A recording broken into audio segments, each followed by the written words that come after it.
Hi, my name is Muhammad Amin bin Zulfian. Hi, my name is Noshaizan Midrus. Hi, my name is Nurul Iman bin Abu Bakar. We are from Polytechnic Tuanku Sultanah Bahia. Bahia. Why we should calibrate oscilloscope? Because calibrating your oscilloscope will maintain the integrity of your reading. Oscilloscope need to read data accurately. What are the major components? Display screen displays an input signal with respect to time. Control panel adjusts how to input this signal is displayed. How to calibrate? First step, examine all the controls on your scope and set them to normal position. For the most scope, all rotating dials should be centered, all push buttons should be out, and all slide switch and pedal switch should be up.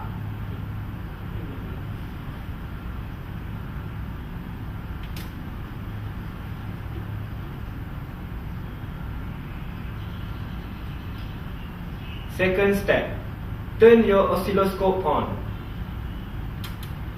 It's the old-fashioned CRT kind. Give it a minute or two to warm up. Third step, set the volt per division control to 0.5. This set the scope to display 0.5 volt per vertical division. Fourth step, set the time per division control to 0.5 millisecond.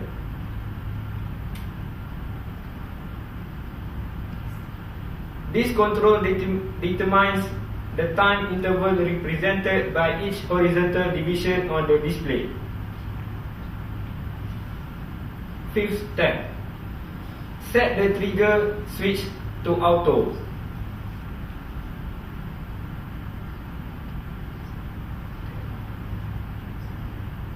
Sixth step, connect a oscilloscope cable.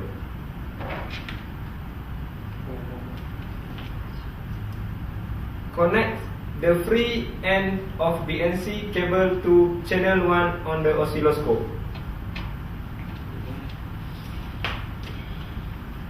And another end to calibration terminal. Push down on the top part to expose the little hook.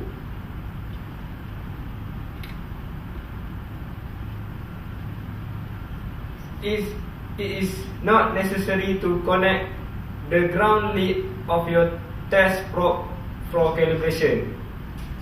Seventh step, if necessary, adjust the small knob at time per division and volt per division control until square wave fit nicely within the display.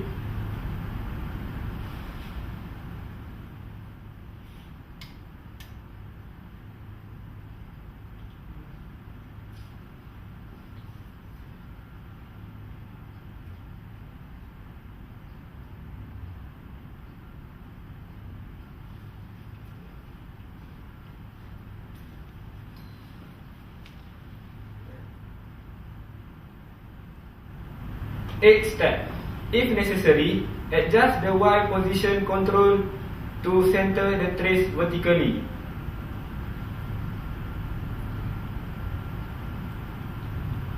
If necessary, adjust the X position control to the center the trace horizontally.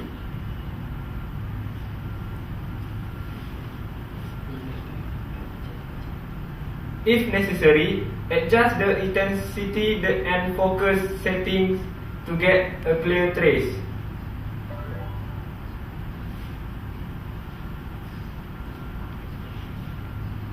Congratulations! You are now ready to begin view the waveforms of actual electronic signals.